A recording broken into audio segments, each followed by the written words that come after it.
Satu ayat yang amat sangat terkenal sekali, mungkin bisa banyak yang dibuat jadi ayat favorit gitu ya, karena nyenengke gitu ya.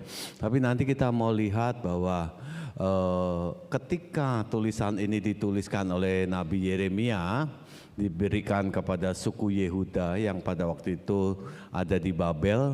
Gimana sih kondisinya ayat ini ketika dituliskan ya, supaya kita ngerti kalau ada yang buat ayat ini sebagai ayat favorit, itu ngerti sebetulnya latar belakangnya apa gitu ya. Sebab aku ini mengetahui rancangan-rancangan apa yang ada padaku mengenai kamu. Demikianlah firman Tuhan, yaitu rancangan damai sejahtera dan bukan rancangan kecelakaan, untuk memberikan kepadamu hari depan yang penuh harapan. Sekarang saudara yang baca bersama-sama dengan kompak ya. Siap? 2, 3.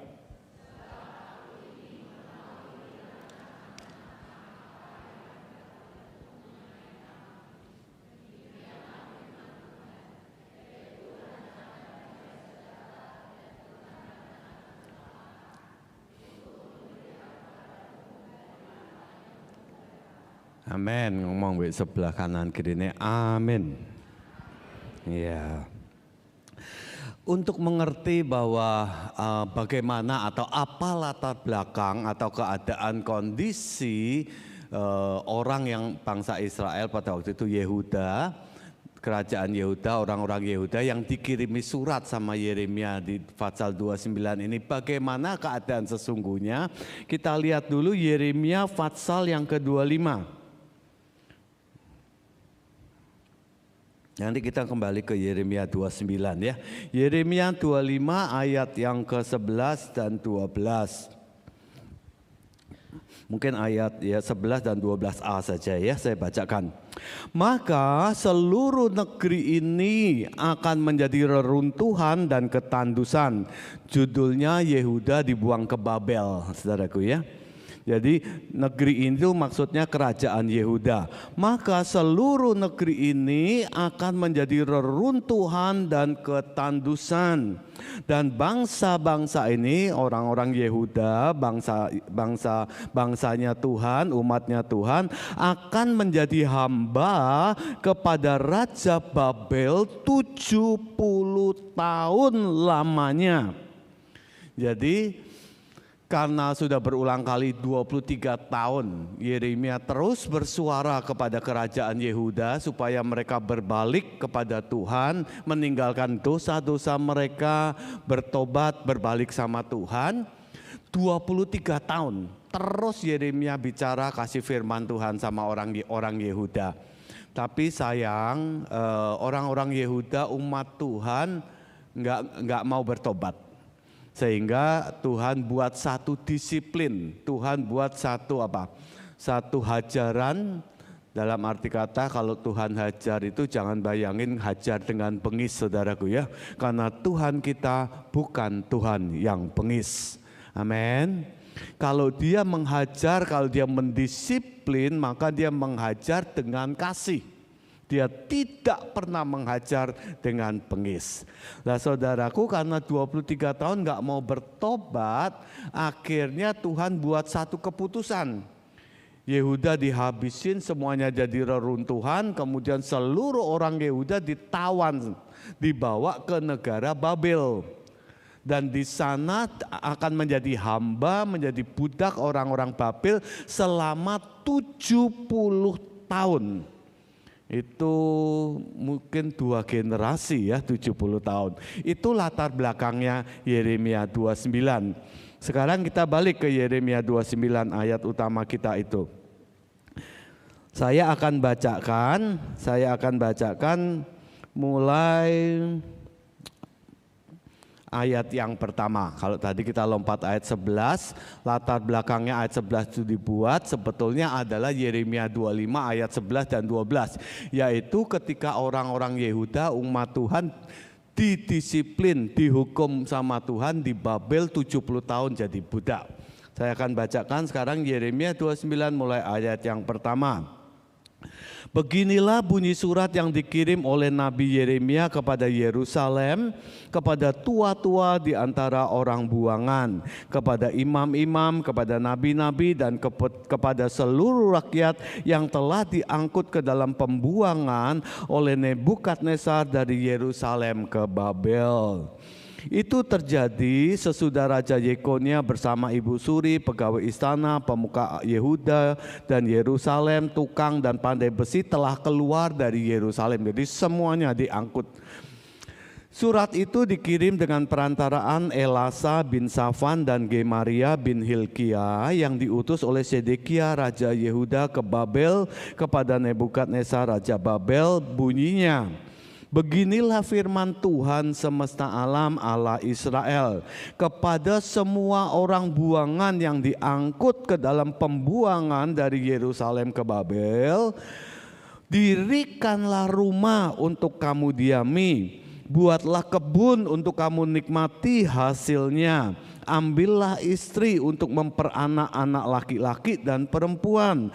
Ambilkanlah istri bagi anakmu laki-laki dan carikanlah suami bagi anakmu perempuan, supaya mereka melahirkan anak laki-laki dan perempuan, agar di sana kamu bertambah banyak dan jangan berkurang. Usahakanlah, ini juga ayat yang sering dikutip kalau lagi doa syafaat buat bangsa. Usahakanlah kesejahteraan kota kemana kamu aku buang, dan berdoalah untuk kota itu kepada Tuhan, sebab kesejahteraannya adalah kesejahteraanmu. Sungguh beginilah firman Tuhan semesta alam Allah Israel. Janganlah kamu diperdaya oleh nabi-nabimu yang ada di tengah-tengahmu dan oleh juru-juru tenungmu yang berkata kita akan segera dibebaskan, kita akan segera kembali ke Yehuda gitu ya. Dan janganlah kamu dengarkan mimpi-mimpi yang mereka mimpikan, sebab mereka bernubuat palsu kepadamu demi namaku. Aku tidak mengutus mereka. Demikianlah firman Tuhan. Nah, ayat 10, sebab beginilah firman Tuhan, apabila telah genap 70 tahun bagi Babel, jadi 70 tahun yang Tuhan tetapkan itu genap, yaitu memperhamba, memperbudak orang-orang Yehuda. Apabila genap 70 tahun bagi Babel, barulah aku memperhatikan kamu. Aku akan menepati janjiku kepadamu dengan mengembalikan engkau ke tempat ini, kembali ke Yehuda maksudnya. Tapi tunggu 70 tahun gitu. Sebab, nah ini saudaraku, ayat favoritnya, aku mengetahui rancangan-rancangan apa yang ada padaku mengenai kamu, demikianlah firman Tuhan, yaitu rancangan damai sejahtera, bukan rancangan kecelakaan, untuk memberi kepadamu hari depan yang penuh pengharapan. Dan apabila kamu berseru dan datang untuk berdoa kepadaku, maka aku akan mendengarkan kamu. Apabila kamu mencari aku, kamu akan menemukan aku. Apabila kamu menanyakan aku dengan segenap hati. 3 ayat yang terakhir bagus-bagus saudaraku. Rancangan masa depan penuh pengharapan. Kalau berdoa didengar sama Tuhan. Kalau mencari Tuhan, Tuhan bisa ditemukan begitu. Ini kan bagus 3 ini. Tapi sebelum 3 hal ini terjadi, yaitu rancangan damai masa depan yang penuh pengharapan itu terjadi, doa-doa kita didengar Tuhan, dan kalau kita mencari Tuhan, ketemu sama Tuhan, sebelum hal-hal positif ini terjadi, firman Tuhan di atas bilang saudaraku, sabar gitu ya, sabar. 70 tahun aku sudah tetapkan, dan kalau aku sudah menetapkan, kamu jangan berontak seolah-olah Tuhan mau bilang gitu. Kamu jangan pengen cepat-cepat balik ke Yehuda, keluar dari Babel. Belum, sabar. Kamu aku buang di Babel usahakanlah kesejahteraan Babel. Nah saudaraku, itu latar belakang Yeremia pasal 29 ayat 11.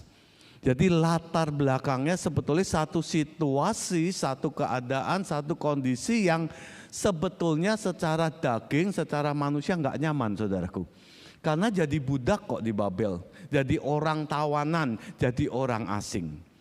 Tapi Tuhan bilang, nggak apa-apa, kamu di sana Tuhan lagi didik gitu ya, Tuhan lagi disiplin gitu. Jangan berontak. Nah saudaraku, kadangkala saudaraku, seringkali kita nggak tahu atau nggak bisa ngelihat rencana Tuhan yang indah. Yaitu 3 hal itu, masa depan penuh pengharapan, kemudian doa dijawab dan ketemu sama Tuhan. Rancangan-rancangan yang indah dari Tuhan buat hidup kita, kita nggak bisa lihat ketika kita ada di situasi Yehuda pada waktu itu. Yaitu ada di Babel, bukan di negara sendiri. Hidup di sana sebagai orang asing, hidup di sana sebagai budak, hidup di sana sebagai hamba. Nggak bisa kelihatan saudaraku. Tapi kalau kita mau taat, pada waktunya Tuhan yang sempurna, kita akan melihat keajaiban mujizat-mujizat Tuhan. Kita akan melihat kasih Tuhan yang melampaui segala sesuatu. Kita akan melihat saudaraku, bagaimana Tuhan kalau berfirman, aku punya masa depan yang penuh pengharapan buat kamu, itu benar adanya. Nah saudaraku, kita akan tinggal di negara di mana secara agama kita minoritas. Dan kita dengar beberapa kali ini ya saudaraku, ada aniaya-aniaya yang terjadi di beberapa tempat saudaraku ya, di beberapa kota secara ya simultan, ganti-ganti, tapi di beberapa kota sama. Orang lagi doa, anak-anak lagi retreat, mendadak diserbu, kaca dipecah-pecah sampai ada 2 anak yang terluka. Ini jadi viral di medsos. Belum selesai ini, muncul lagi ada 3 kejadian di mana orang sedang beribadah terus diganggu saudaraku ya, dianiaya dalam tanda petik. Nah saudaraku, kalaupun ini terjadi, mari kita tetap percaya bahwa Nebayot Kedar akan datang menyembah Tuhan. Kita mungkin ngalami merasa kok gini sih, jangan berontak saudaraku. Kalau itu terjadi, saya yakin sepenuhnya Tuhan bukan gak tahu. Kalau Tuhan mengizinkan hal itu terjadi, pasti Dia bekerja dalam segala sesuatu untuk mendatangkan kebaikan. Jangan berontak. Ketika kita mungkin melalui lembah-lembah bayang maut. Ketika kita harus melalui kondisi yang kita balik ke Yeremia, enggak mudah. Kita sebagai budak, kita sebagai hamba, kita sebagai orang buangan di negara Babel. Jangan berontak. Nantikan waktu Tuhan yang sempurna. Sebab kalau Dia sudah berfirman, firman-Nya tidak pernah kembali dengan sia-sia. Sekali Dia berfirman, itu akan Dia genapi. Nah saudaraku, contoh-contoh orang-orang di Alkitab, saya punya contoh dari 1 keturunan 4 generasi. Nanti saya akan coba jalan dengan cepat saudaraku ya. Nanti di akhir penutup firman saya akan bagikan 1 kesaksian dari sebuah keluarga yang sangat lama udah nggak kontak saya. Suaminya itu sempat kontak saya lihat waktu Om Hin ada di Amerika, berfoto bersama dengan dia tahun 2024. Tapi istrinya, ini namanya Tina, saudaraku ya, nggak pernah kontak saya sejak dia pindah ke Amerika. Nggak tahu tuh berapa lama. Ada yang tahu nggak? Tadi saya sempat tanya Om Hin karena saya naik tahun rodok lalinan, pokoknya lebih dari 10 tahun. Nanti saya akan bagikan untuk kita, saya udah minta izin sama orang ya, boleh nggak aku bagiin, karena saya sendiri terberkati saudaraku. Nggak ada angin, nggak ada hujan, nggak ada panas, nggak ada beleduk saudaraku. Ini Bu Tina bisa WA saya, mulai dari hari Rabu, Kamis, Jumat, Sabtu WA terus saudaraku. Dan WA-nya nggak tahu, menurut saya kok ini Tuhan gitu. Kenapa? Karena Saya sendiri dalam hati ada sesuatu tema, yaitu Yeremia 29:11 ini yang mau saya bagikan pagi ini. Dan saya nggak pernah kontak sama dia juga nggak pernah kontak sama saya kan ya. Saya nggak tahu dia kok masih bisa punya nomor handphone saya. Jadi menurut saya ini Tuhan untuk satu kesaksian yang nanti saya akan bagikan, dan saya berdoa bisa jadi berkat buat jemaat Tuhan di tempat ini. Saya mau sampaikan saudaraku, nggak usah tegang, tapi buka hati, izinkan Roh Kudus bicara pagi ini. Karena saya minta maaf tim multimedia, saya seringkali kalau mau khotbah kan ditanyai, Om ayatnya mana? Om topiknya apa? Om ada PPT ini apa enggak? Saya kalau ditanya itu hari Rabu, pas Selasa, apa Kamis gitu, jawabannya pasti belum dapat, tidak ada PPT ya gitu saudaraku. Saya nyadari bahwa saya membuat rotok susah tim media karena mereka mau memberikan yang terbaik, cuman saya memang masih blank, jadi nggak tahu mau ngomong apa begitu saudaraku. Jadi sama seperti hari ini kalau saudara perhatikan lagu-lagu tadi dan saudara bersama-sama memujikan dengan hati, itulah topik apa yang Tuhan mau sampaikan kepada kita pagi ini. Saya nggak ngomong sama tim multimedia karena mereka juga nggak tahu saya mau bicara apa. Tadi pagi pun saya minta didoakan sama tim kelinci. Saudara tahu di Kahal ada tim kelinci? Siapa yang tahu? Ini tim yang luar biasa loh saudaraku ya. Tim kelinci itu terdiri dari kelinci-kelincinya Tuhan saudaraku. Ada Dokter Paulus, ada Pendeta Budi Kristianto, mungkin Agatha masuk ya di sana ya. Pokoknya katanya orang-orang yang di bawah 160. Saya agak iri saudaraku, saya 163, keduren sidik saudaraku. Tapi tim kelinci ini bagus saudaraku, orang-orang yang luar biasa. Jadi saudara cari aja tim ini, saudara ada sesuatu minta didoakan. Tadi saya minta didoakan, ayo sini doain aku. Dan mereka mendoakan dan saya senang saudaraku. Nah saudaraku, saya nggak sampaikan ke Paulus, salah satu tim kelinci, Dokter Paulus ini, tentang apa yang saya mau sampaikan. Tapi waktu saya tadi lihat lagu-lagunya, saya tahu ini Tuhan sebetulnya. Ini Tuhan. Oleh sebab itu siapkan hati ya. Jangan tegang karena Tuhan bukan orang yang galak. Tapi buka hati biar dia bicara sama kita pagi ini. Balik, saya ada contoh beberapa tokoh-tokoh Alkitab saudaraku mengenai bagaimana janji Tuhan pada mereka turun ke generasi. Makan waktu mungkin karena 4 generasi ratusan tahun. Tapi apa yang dia firmankan, apa yang dia janjikan, itu selalu digenapi. Tidak peduli kelemahan-kelemahan orang, tokoh-tokoh di Alkitab nggak ada yang nggak salah. Nanti saya akan tunjukkan ayat-ayatnya. Tapi ketika Tuhan sudah memilih dan sudah menetapkan kita, saudara semua dipilih Tuhan, sadar nggak? Ya, kita akan dipilih. Bukan kita yang memilih dia, dia yang memilih kita. Jadi yang dipilih sama Tuhan dan diberikan janji-janji Tuhan, itu apa yang dia janjikan dijaga sama dia sendiri. Nah, siapa tentunya mungkin saudara sudah tahu saudaraku ya. Yaitu saya mulai dari bapak orang percaya Abraham. Abraham mulai mendapatkan janji Tuhan keluar dari Haran, Kejadian 12 ayat 2 dan 3. Saya rasa nggak usah saya baca ya ayatnya, saudara mau tulis aja. Ini tangan saya kok kram-kram terus. Katisen gitu ya. Leboke kantong wis bener atis. Jadi Kejadian 12 panggilan pertama Tuhan sama Abraham. Ketika itu dia dengan ayahnya, dengan saudara-saudaranya kumpul di Ur Kasdim, kemudian Tuhan suruh dia keluar.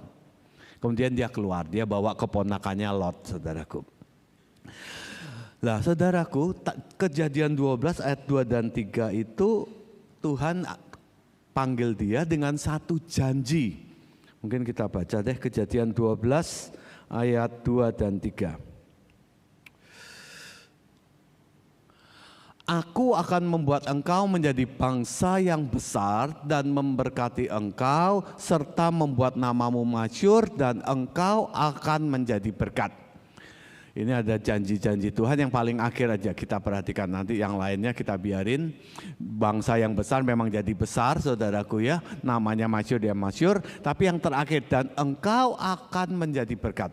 Nanti saya tunjukkan bahwa ketika Tuhan janji di Kejadian 12 sama Abraham keluar dari Haran, itu betul-betul apa yang Tuhan janjikan bahwa engkau dan keturunanmu akan jadi berkat itu terjadi saudaraku pada anak, cucu, cicitnya Abraham.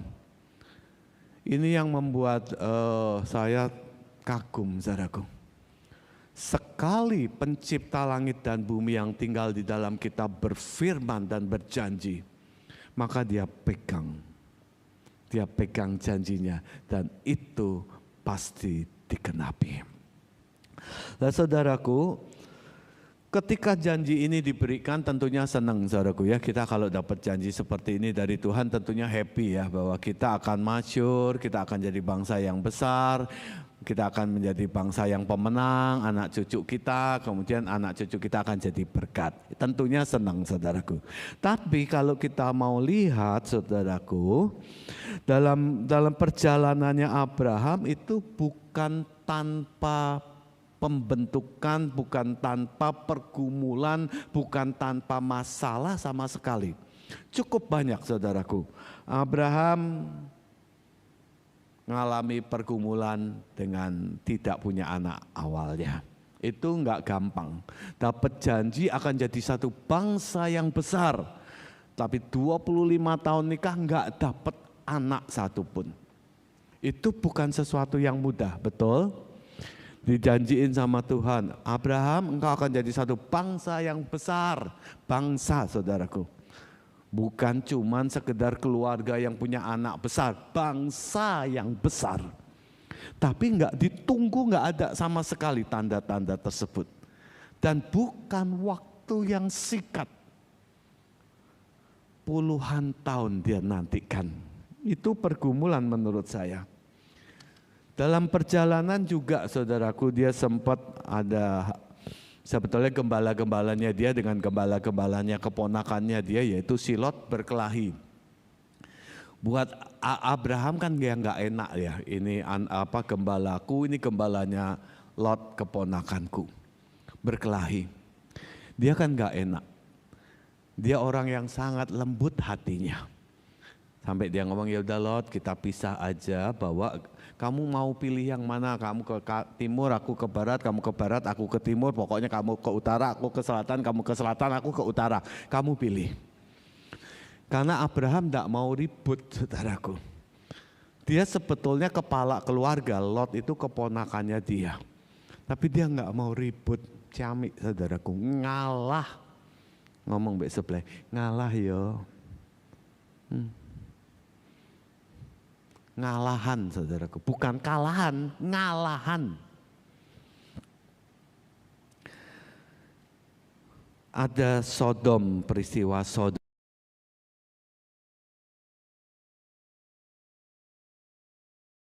Jadi ada banyak tantangan-tantangan yang Abraham harus lalui.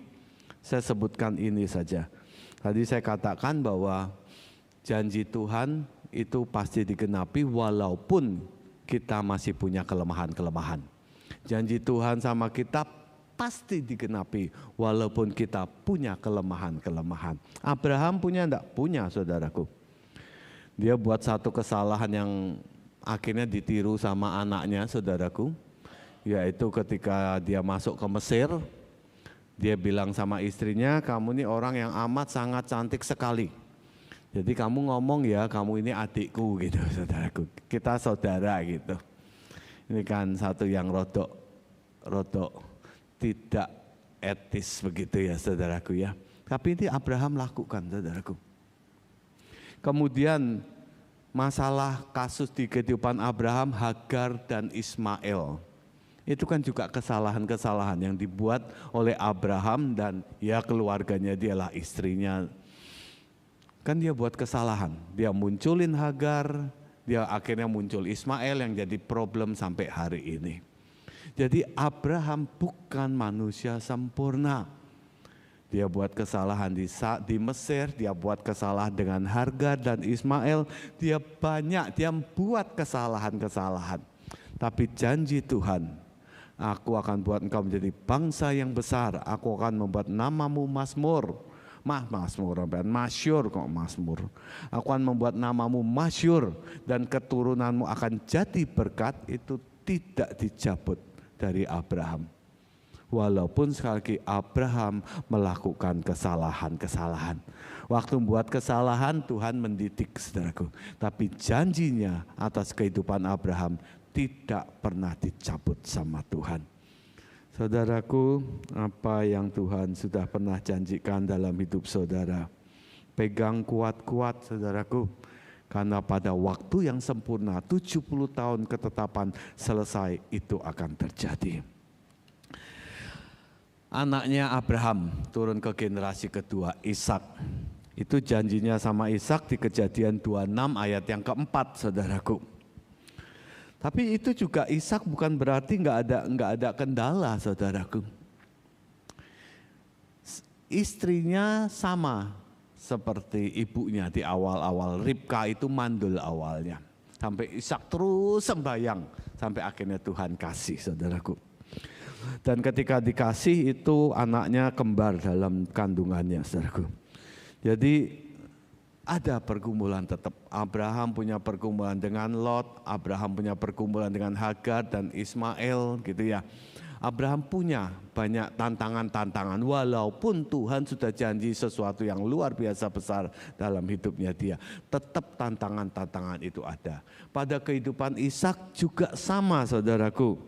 Dia ada pergumulan sama dengan bapaknya. Istrinya nggak punya anak, mandul pada waktu awal-awalnya, sehingga dia harus berdoa cukup lama juga sampai Tuhan menganugerahkan itu. Dalam perjalanan hidupnya Ishak, dia ketemu sama kakak ipar yang sangat luar biasa. Namanya siapa? Kakak iparnya yang sangat luar biasa, yang menjadi penganiaya anaknya di kemudian hari. Siapa? Hengki, babat, bukan, saudaraku. Namanya Laban, saudaraku. Di situ dia ketemu. Kemudian dia juga lakukan hal yang sama seperti Abraham. Dia mau masuk ke satu kota dan dia bilang sama istrinya, kamu bilang ya kamu adikku. Bagus. Elimelek rajanya satu saat ketok si Ishak lagi bermesraan dengan istrinya, Ishaknya dipanggilkan dan lu kamu kok itu kan istrimu bukan adikmu gitu. Si Ishak jawab, lah ini kan istriku cantik sekali gitu ya. Nanti kalau aku bilang istriku nanti aku dicelakai oleh penduduk negeri. Jadi aku ngomong ini saudariku, niru kelakuan bapaknya. Sekali lagi. Janji Tuhan dikasih sama Abraham, janji Tuhan dikasih sama Ishak. Belum tak baca ya. Kejadian 26 ayat 4. Kejadian 26 ayat 4. Janji sama Ishak.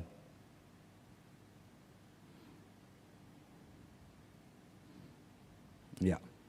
Aku akan membuat keturunanmu seperti bintang di langit. Aku akan memberikan kepada keturunanmu seluruh negeri ini dan keturunanmu oleh keturunanmu semua bangsa di muka bumi akan mendapat berkat. Mirip janjinya sama ayahnya Abraham. Dan ini diturunkan kepada Ishak. Dan Ishak ketika dapat janji ini sama. Dia buat banyak kesalahan. Dia banyak buat kesalahan-kesalahan dan pergumulan-pergumulan yang dia harus jalani dalam hidupnya Ishak. Saudara baca deh. Baca Kejadian itu. Kalau pembacaan Alkitab di kitab Kejadian nggak cukup 4 pasal, saudaraku. Karena itu ceritanya kayak Koping Ho. luwih seru teko Kopingho. Jadi saudara nek baca yang entekke kisah tentang Abraham, entekke kisah tentang Ishak, entekke gitu. Entah berapa pasal, kalau perlu Abraham, Ishak, Yakub, Yusuf dientekke kabeh saudaraku. Ceritanya bagus, nanti kita bisa dapat gambaran bagaimana perbuatan-perbuatan Tuhan dalam kehidupan hamba-hambanya. Jadi Ishak sama, dia punya banyak kelemahan, tapi saudaraku janji Tuhan atas hidupnya dia tidak dicabut. Dia ngelakuin kesalahan-kesalahan, ya orang dia ngelakuin kesalahan yang bapaknya lakukan juga. Tapi janjinya sama Ishak di Kejadian 26 itu pun tidak dicabut sama Tuhan. Ya. Lanjut, anaknya Ishak, kita bicaranya si Yakub aja ya, Esaunya biarin. Nah, Yakub juga sama saudaraku, di Betel dia dapat janji Tuhan.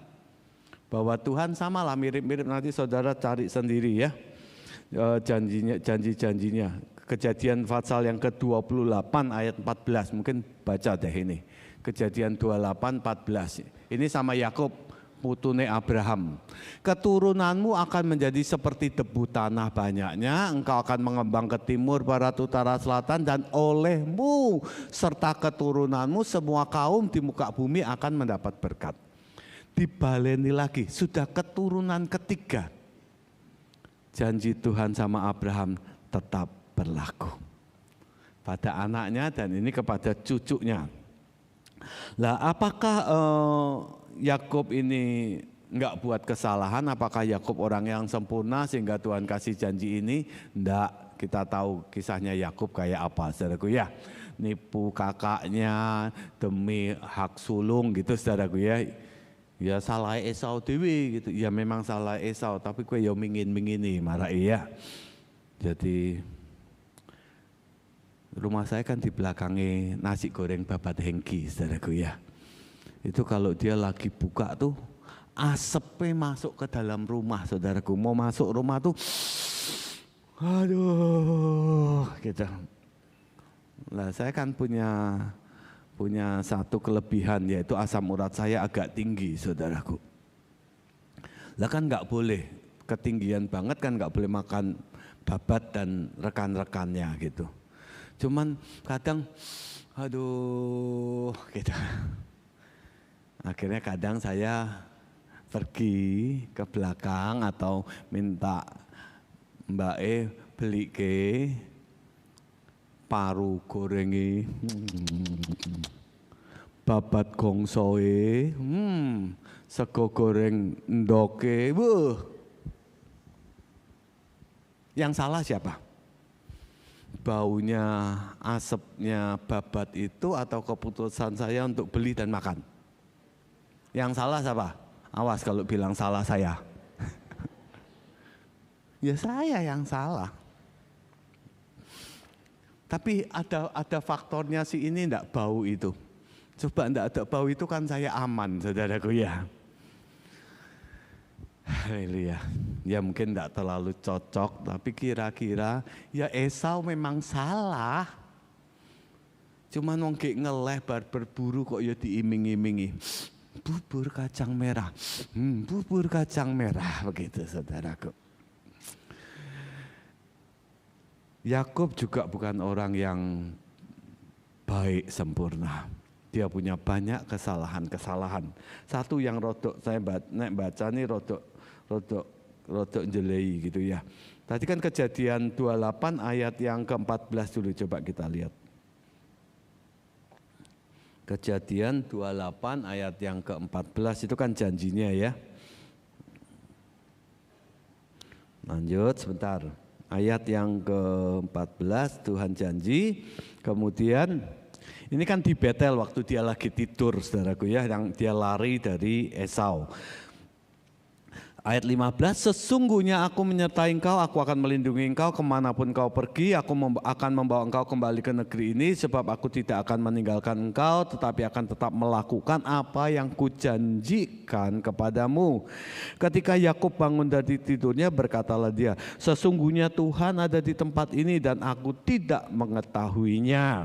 Ia takut dan berkata, alangkah dahsyatnya tempat ini tidak lain adalah rumah Tuhan, ini pintu gerbang surga.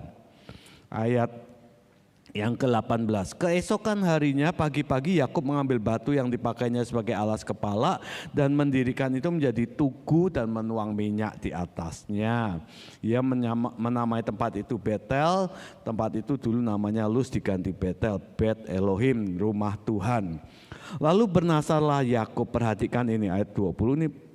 Perhatikan ayat 20 sampai 22 ini penting. Lalu bernasarlah Yakub, jika Allah akan menyertai dan akan melindungi aku di jalan yang kutempuh ini, memberikan kepadaku roti untuk dimakan, pakaian untuk dipakai, sehingga aku selamat kembali ke rumah ayahku, maka Tuhan akan jadi Allahku. Ini kan rodok ya menurut saya ya. Pokoknya Tuhan ngelindungi aku, Tuhan berkati aku, makananku ada, pakaian. Ini kan rodok, ojo ditiru saudaraku ya. Jadi kalau Tuhan berkati baru aku akan sungguh-sungguh sama Tuhan, kira-kira seperti itu. Dan yang lebih lagi, dan batu yang kudirikan sebagai tugu ini akan menjadi rumah Allah. Ini perhatikan kalimat berikutnya, saudara yang baca deh, mulai dari segala ya. 2, 3.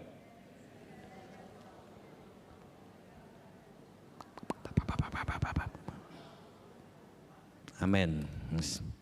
Dari segala sesuatu yang kau berikan kepadaku akan selalu kupersembahkan 1/10 kepadamu. Ini apa enggak? Nah, menurut saya ini kurang ajar saudaraku. Kenapa? Ya enak toh. Tuhan aku kayak cepek M kok tak balik ke cap M gitu kan, ya seneng saudaraku dapat kau cap M. Tuhan berkatilah aku 100 miliar, aku kembaliin 10 miliar deh ke kamu. Siapa yang enggak mau? Siapa yang mau? Tenane, enggak ono sing gelem. Iya kan, ini kan rodok-rodok nih Yakub nih. Dari segala sesuatu yang kau berikan kepadaku akan kupersembahkan 1/10 kepadamu. Menurut saya Yakub di sini masih belum benar hatinya. Ya toh, siapa yang enggak mau dikasih 2 triliun sama Tuhan? Masih ke gereja 200 miliar ya mau lah, dapat 1,8 triliun kok ya saudaraku ya, tapi godong. Nah, Yakub bukan orang yang sempurna saudaraku, tapi janji Tuhan atas hidupnya dia Tuhan akan genapi. Lewat proses ya, Yakub diproses sama Tuhan, didisiplin sama Tuhan. Itu luar biasa, 20 tahun di rumah pamannya Laban. Untuk supaya nanti dia keluar dari Laban, namanya bukan lagi Yakub, tapi namanya berubah menjadi Israel, Prince of God, pangerannya Tuhan. Haleluya. Abraham, Ishak, Yakub dapat janji Tuhan. Mereka bukan orang yang sempurna, tapi janji Tuhan tetap akan digenapi. Tuhan gak akan tarik janjinya. Abraham, Ishak, Yakub punya kesalahan-kesalahan, tapi janji Tuhan dalam hidupnya tetap Tuhan genapi. Haleluya. Yang terakhir, Yakub ini seru saudaraku, nanti kesuwen saya masih mau cerita soal Bu Tina soalnya. Nanti saudara baca sendiri wes perjalanannya Yakub itu luar biasa banget saudaraku ya. 20 tahun di tempat pamannya itu luar biasa banget. Siang kepanasan, pagi kedinginan, sampai kambing domba yang dia jaga kemakan sama serigala, dia harus ganti gitu ya. Kemudian upahnya digonta-ganti 10 kali sama pamannya. 10 kali itu satu term yang paling puncak maksimum 10 kali. Berbintik-bintik, berloreng-loreng. Kalau yang berbintik-bintik banyak, Laban bilang enggak lah sekarang bintik-bintik wekku, kamu yang loreng-loreng. Nanti loreng-loreng diberkati Tuhan banyak. Laban ngomong, enggak, loreng-loreng yang punyaku, kamu yang berbintik-bintik 10 kali. Ayo. Nah, saudara jadi saya minggat rak teko Laban. 10 kali dibolak-balik. Mungkin dah Siti wis ngeluh 10 kali, saudaraku. Haleluya. Tapi Yakub tetap dia tunggu waktunya Tuhan. Dia percaya sama dia. Aku akan jadikan engkau bangsa yang besar. Aku akan memberkati engkau dan keturunanmu akan jadi berkat. Yang terakhir dari keturunan ini Yusuf. Yusuf perjanjian lama, saudaraku ya.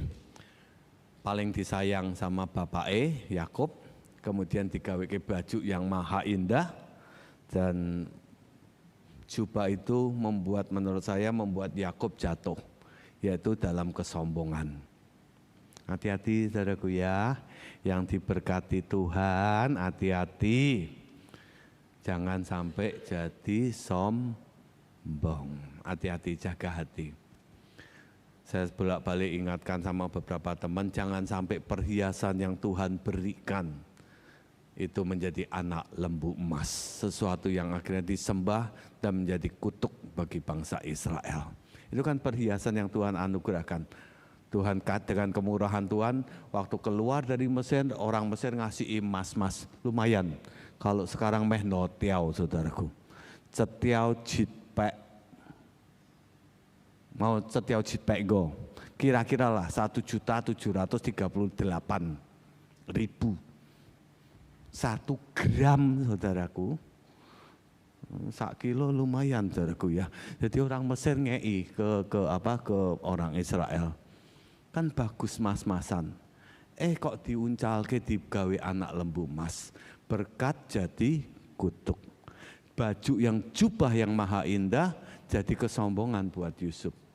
Wong nilai kowe kakang-kakange kok ya wis ngerti jubah iki sing jadi masalah, kakak-kakaknya jengkel sama dia kok ya diganggu. Ya, dicemplung ke sumur, saudaraku ya. Yusuf juga sama dapat janji firman Tuhan. Tapi saudaraku dia kan mimpi ya, dia di atas kakak-kakaknya, bahkan di atas ayah dan ibunya dia. Dapat janji. Dia juga orang yang punya kelemahan, sombong, tapi toh janji Tuhan dalam hidupnya enggak dicabut. Tuhan izinkan, Tuhan didik dia lewat masalah-masalah, lewat pergumulan-pergumulan yang tidak mudah. 13 tahun, saudaraku. Sebelum apa yang Tuhan berikan kepada dia dalam mimpinya digenapi. Abraham, Ishak, Yakub, Yusuf sama semuanya. Tapi janji Tuhan tetap, walaupun mereka punya kelemahan, tapi tetap mereka harus melalui pergumulan-pergumulan hidup. Ayat terakhir, Ibrani 12 ayat yang ke-7 sampai ke-12. Ya. Jika kamu harus menanggung ganjaran, Allah memperlakukan kamu seperti anak. Di manakah terdapat anak yang tidak dihajar oleh ayahnya? Berikutnya, tetapi jikalau kamu bebas dari ganjaran yang harus diderita setiap orang, maka kamu bukanlah anak, tetapi anak-anak gampang. Selanjutnya dari ayah kita yang sebenarnya kita beroleh ganjaran dan mereka kita hormati. Kalau demikian bukankah kita harus lebih taat kepada Bapa segala roh supaya kita boleh hidup. Sebab mereka mendidik kita dalam waktu yang pendek sesuai dengan apa yang mereka anggap baik. Tetapi Dia, huruf besar, menghajar kita untuk kebaikan kita supaya kita beroleh bagian dalam kekudusannya. Memang tiap-tiap ganjaran pada waktu ia diberikan tidak mendatangkan sukacita tetapi duka cita. Tetapi kemudian ia menghasilkan buah kebenaran yang memberikan damai kepada mereka yang dilatih olehnya. Saudaraku, kuatkan tangan yang lemah, lutut yang goyah.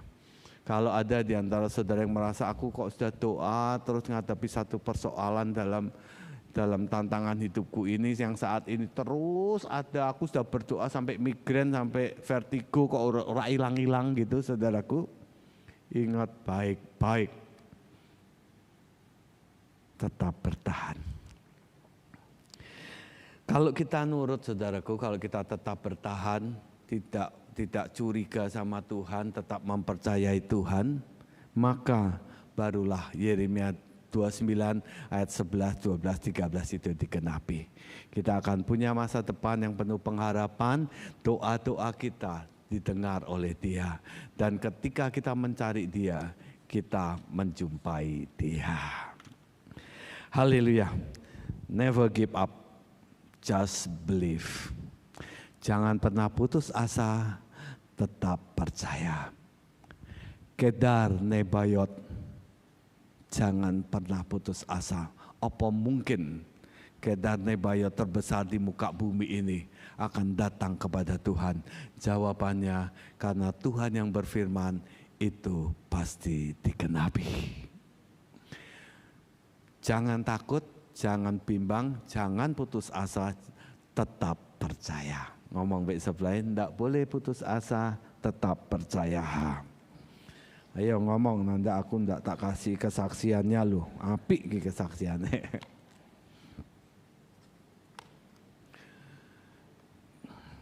Bentar, saya buka dulu.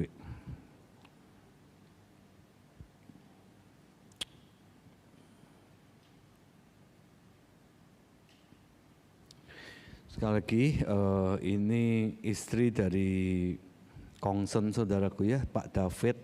David siapa ya jenenge ya itu ya? Kongsen itu.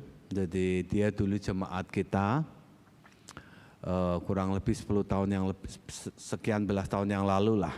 Mereka pindah ke US saudaraku. Dan ini Selasa kemarin mendadak saya dapat WA, saya dewe ya bingung kok ya muncul mendadak gitu. Halo Om Yu, ini Tina, apa kabar Om Yu? Tina minta maaf ya Om Yu, baru kali ini Tina WA Om Yu. Terima kasih untuk bimbingan dan supportnya untuk Tina dan David selama di Indonesia. Kiranya Om Yu dan Om Hin semakin dipakai oleh Tuhan. Titip salam untuk Ju. Nek saya Om, nek Ju dipanggil Ju aja, enggak Tante Ju saudaraku. Saya tanya gimana, nyaman di sana, kapan dolan Semarang? Dia bilang puji Tuhan Om, di sini nyaman. Di sini Tina bantu papi mami karena sudah berumur. Dan kemarin papi mami syukuran sederhana di gerejanya Koko. Kokonya dia ini Englok saudaraku, orang Indonesia yang menggembalakan gereja di sana saudaraku ya. Syukuran di gerejanya Koko, anniversary 70 tahun. Keren juga ya. Siapa yang anniversary-nya di sini lebih dari 60 tahun? Ada? Belum? 50 tahun? Belum juga? Oh ya masih muda-muda kabeh ting. Om Yu, Tina tak share ya, mau share. Oh ya, monggo. Saya punya anaknya dia, salah satunya dekat sama saya, namanya Yunita. Saya biasa manggilnya Tata. Saya tanya, gimana Tata? Baik Om Yu, kemarin di anniversary-nya Papi Mami, Tata ikut testimoni dan suaminya menyanyikan pujian. Saya dikasih videonya saudaraku, saya dengerin, saya senang. Anak ini kecil tapi saya senang karena saya ngelihat ya tangannya yang lalu sempat ada sesuatu tapi kemudian Tuhan tolong, Tuhan sembuhkan saudaraku. Tapi ini kesaksiannya dia. Sebelum acara syukuran, Tina dan teman-teman banyak yang mendukung dalam doa. Dan kami mengalami banyak hambatan. Podo mbek Abraham, Ishak, Yakub, Yusuf. Banyak kendala, terjadi hal-hal yang enggak enak Om Yu. Mami jatuh. Mau syukuran anniversary mami jatuh, kepalanya berdarah. Puji Tuhan, waktu syukuran lukanya sudah agak mengering. Tina sehari sebelum syukuran kepalanya pusing, vertigo berat, dan puji Tuhan bisa tetap ikut syukuran. Kombun, ini kakaknya dia, adiknya Pak Englok ya. Kombun dan keponakan saya yang mengurusi sound system juga kena flu.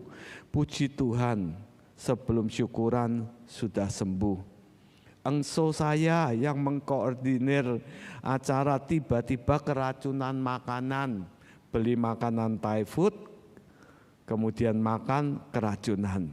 Sehingga engsonya nggak bisa ikut acara, padahal dia yang mengkoordinir semuanya. Tapi puji Tuhan semuanya berjalan dengan lancar. Banyak teman-teman saya yang terharu dan turut merasakan kasih Tuhan. Pujian kemuliaan hanya bagi Tuhan.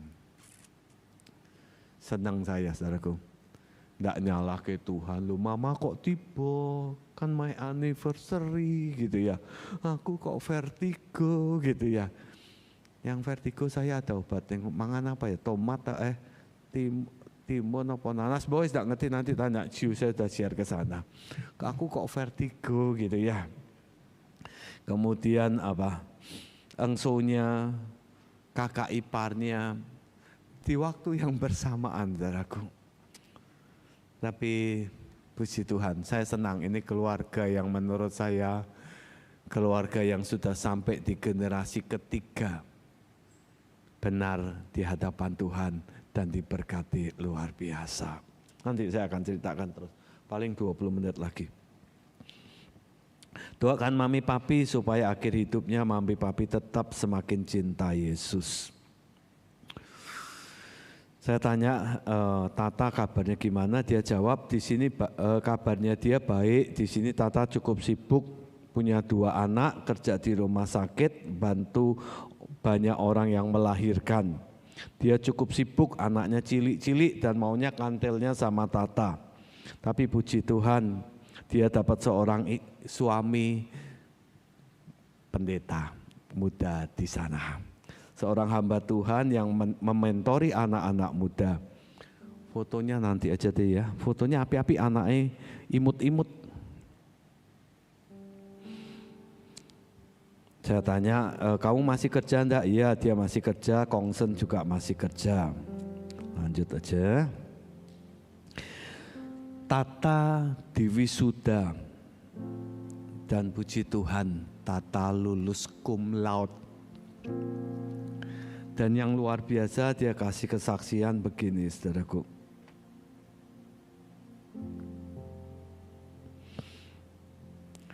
Di tengah-tengah dia lagi kuliah, loh kok.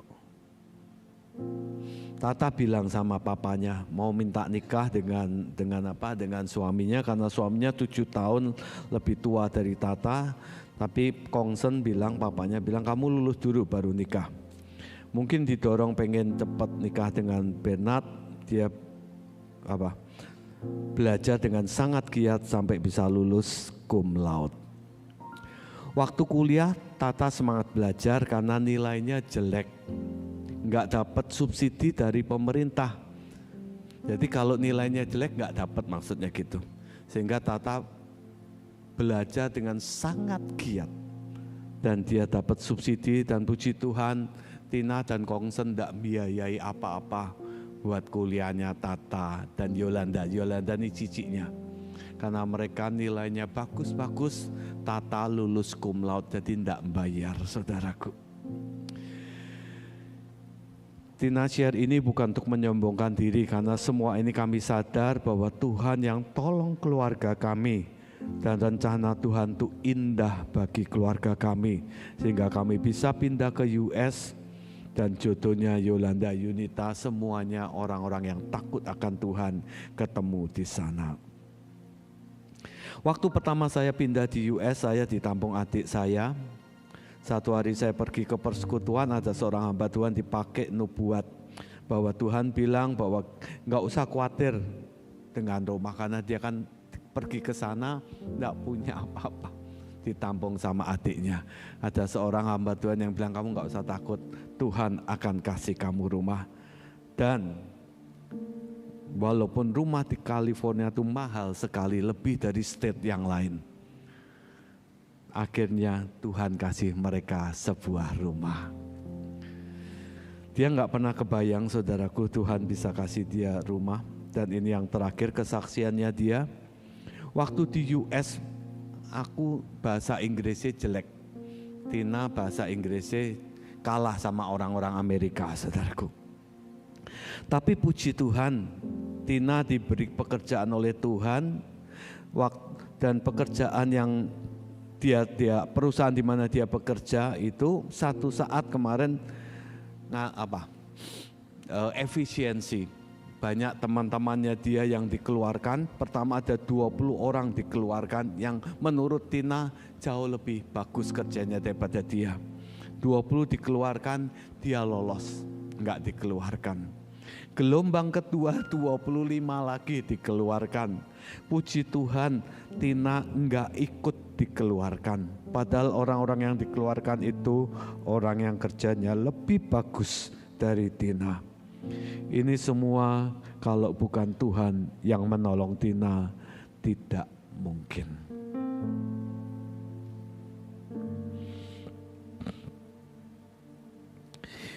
Semua yang kami alami, ini kesaksiannya dia, dimulai dari kehidupan papi mami yang takut akan Tuhan.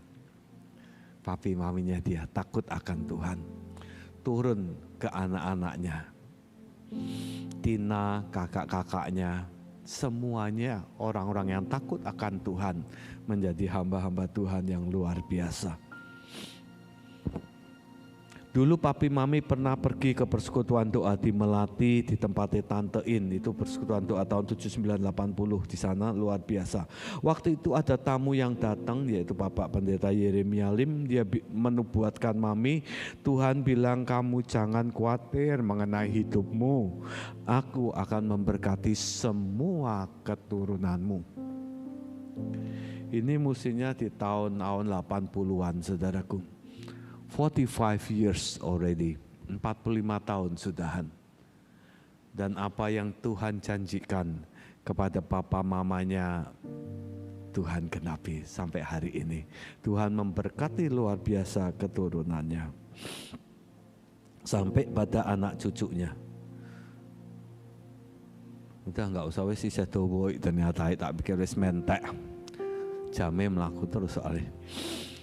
Saudaraku, saya ngelihat dari kesaksian ini, saudaraku, bagaimana seorang dimulai dari papa mamanya yang takut akan Tuhan dan janji Tuhan diberikan kepada mereka, dan anaknya, cucunya sekarang bisa nggak ya dikeluarkan? Ini. Nah itu Tata yang paling pendek, saudaraku, yang ini. Itu suaminya sama anaknya tuh, suaminya hamba Tuhan. Hizkia anak nomor 1 paling kiri itu.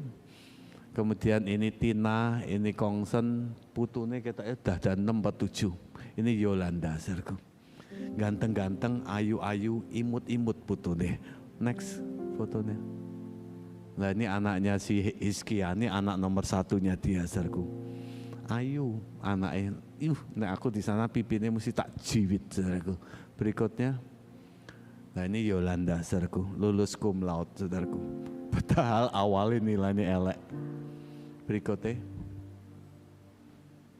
Itu Tata Yunita, bukan Yolanda. Nah ini saya senang nih. Anak-anaknya saya cilik-cilik ini, ben wengi setiap malam mau tidur disuruh ngafal ke ayat, saudaraku. Apa enggak nyeneng gitu, saudaraku? Nanti mereka bertumbuh dewasa kalau Tuhan Yesus belum datang. Nanti akan punya cucu si Tata ini. Yang juga saya percaya diberkati oleh Tuhan. Ya, dah tutup aja. Makasih multimedia. Saudaraku, mari kita bangkit berdiri, nyanyikan lagu yang tadi, yang Pak Dr. Paulus, ya. Nyanyi ya. Nyanyi sambil kalau saya harus ngadep Tuhan, keluarkan dari hati, aku punya Tuhan yang besar yang menggenapi segala janji-janjinya. Jangan takut, jangan bimbang. Tuhan bekerja dalam segala sesuatu, mendatangkan kebaikan buat kita semua anak-anaknya. Kalau harus melalui sumur nggak apa-apa. Kalau harus ngalami Hagar Ismail nggak apa-apa. Kalau harus deg-degan sih, ya nggak apa-apa. Yang pasti Tuhan punya masa depan yang cerah buat kita, penuh pengharapan. Haleluya.